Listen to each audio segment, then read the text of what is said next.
Caríssimos irmãos, caríssimas irmãs, mais uma vez aqui me encontro na alegria do Espírito Santo, para junto podermos vivenciar o Evangelho do dia. Hoje a Igreja nos fala através do evangelista São Lucas, capítulo 2, versículo do 42 ao 51. Senhor esteja conosco, Ele está no meio de nós. Proclamação do Evangelho de Jesus Cristo segundo São Lucas, glória a vós, Senhor. Naquele tempo, tendo ele atingido 12 anos, subiram a Jerusalém, segundo o costume da festa.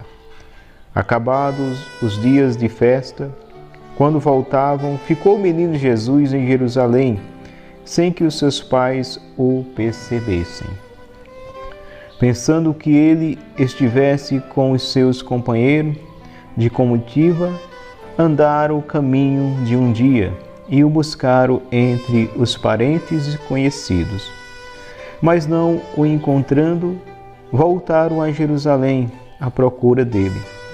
3 dias depois, o acharam no templo, sentado no meio dos doutores, ouvindo-os e interrogando-os.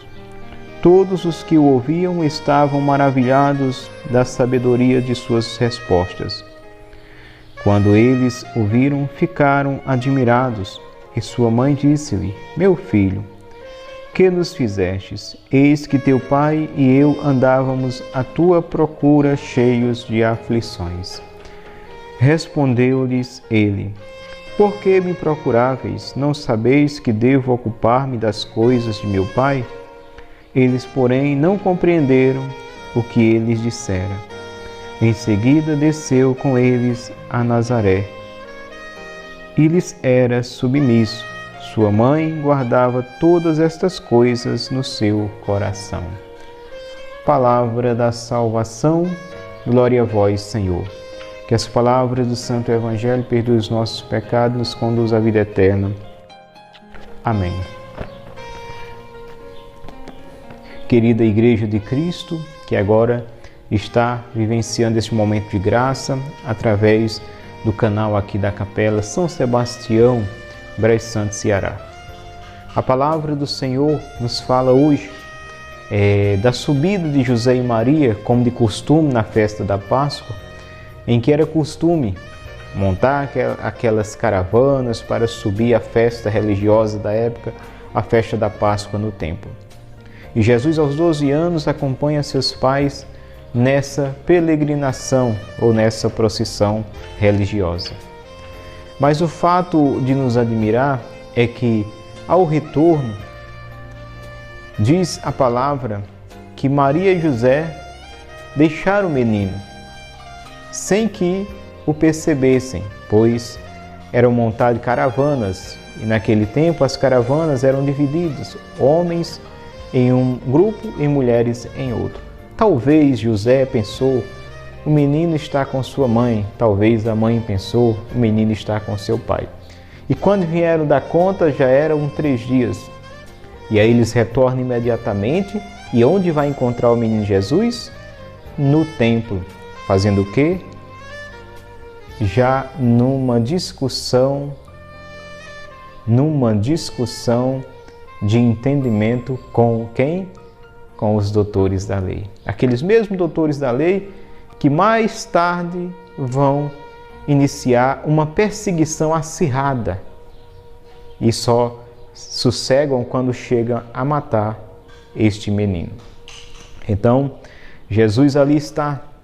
Diz a palavra que Maria ficou na aflição. E aqui vamos trazer para uma dimensão espiritual hoje. Você, mãe, talvez esteja também na situação parecida com a de Maria. Talvez você escutou do mundo, ou até mesmo de pessoas, ou até mesmo de familiares, dizendo: teu filho se perdeu, seja no mundo do alcoolismo, seja no mundo da droga. É isso que a gente escuta. Quem luta com uma pessoa que tem uma dependência química, os únicos a ir até o último momento, os últimos a não desistir, são os pais. E os pais muitas vezes com familiares esgotados, que também tentaram, mas desistiram facilmente, vai escutar essas palavras: teu filho se perdeu, teu filho não tem mais jeito. Mas, meus amados irmãos, pais e mães agora que me escutam, que talvez estejam passando por esta situação, por essa dificuldade, saiba, em Deus tudo é possível. Deus tudo pode. E isso ele disse pelo anjo Gabriel a Nossa Senhora: a Deus, Maria, nada é impossível. Depois de 3 dias, Maria o reencontra, embora com aquela aflição no coração. Não é fácil. Perder um filho não é fácil. Eram 3 dias. O menino só tinha 12 anos. Então Maria e José estavam aflitos e retornaram. Quando se deram conta que o menino não estava ali entre os seus, nas caravanas, eles retornaram de imediato. Não se diz se era noite, se era dia, mas se diz que imediato eles retornaram. Eles não deixaram o menino para trás. Então, mãe, pai, acredita. Acredita num Deus que tudo pode. Talvez você esteja com o coração aflito como o de Maria, mas em Deus, eu profetizo hoje, em nossa vida, na tua família. Perseverança em Deus, acreditar em Deus.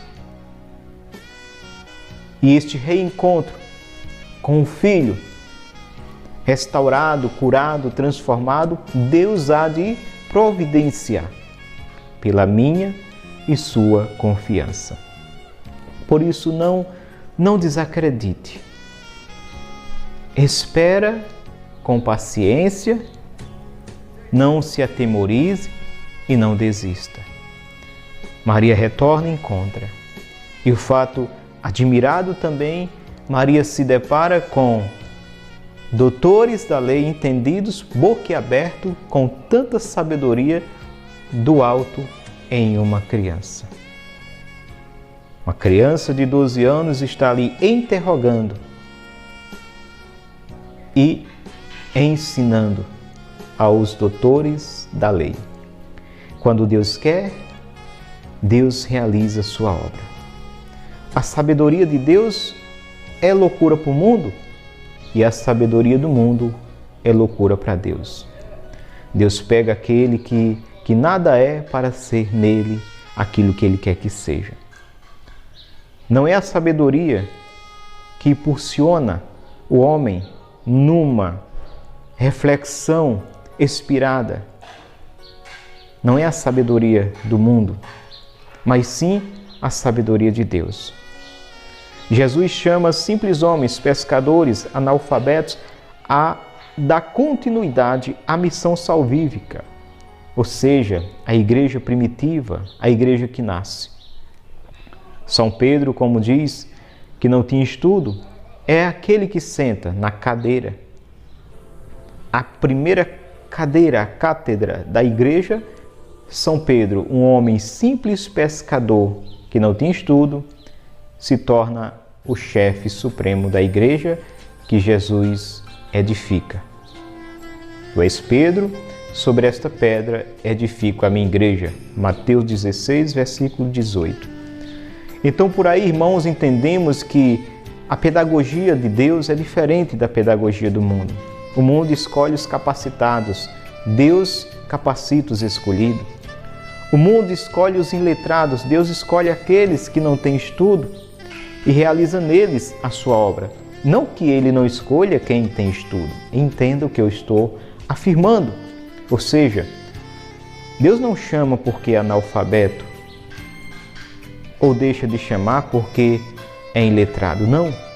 Mas o que eu quero afirmar categoricamente é que você não se deixe parar. Não se deixe amarrar. Não se deixe prender porque talvez você diga: eu não tenho estudo, eu não tenho essa capacidade. É Deus que realiza, irmão. Se o teu coração se abre, Deus realiza a obra no teu coração. Se o teu coração se fecha, não tem como Deus realizar, porque Deus nos deu livre-arbítrio e respeita. Então não é a minha capacitação, mas é a minha aceitação da capacitação de Deus em mim. Por isso diga sempre sim ao Senhor, mesmo na sua dor, mesmo na sua angústia, nas suas pelejas. Então, Deus chama tanto aquele que tem o estudo como aquele que não tem. Ou seja, o rico não se salva por ser rico, nem o pobre se salva por ser pobre. Revertendo as coisas, o rico não é condenado por ser rico. O pobre não se salva por ser pobre. Mas é pelas atitudes e aceitação de um Deus que amou. Mas muitas vezes, no mais natural, na tendência natural do ser humano e na matemática, podemos dizer assim, do mundo, o mundo vai somando, as pessoas que mais irão render para o reino de Deus, aqueles que mais sabem, mas não é assim a matemática de Deus, O ensinamento de Deus não é assim, a pedagogia de Deus é diferente. Deus só quer um coração pobre que o acolha, que deixe Ele realizar a obra em sua vida.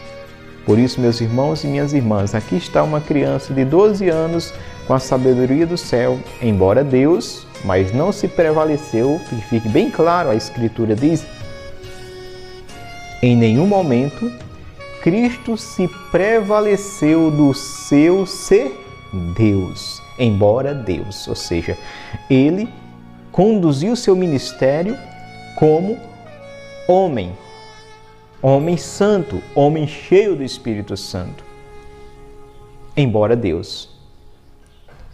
Para que eu e você também acreditemos que a efusão do Espírito Santo, a graça do Espírito Santo, o operar em Cristo quer operar em mim.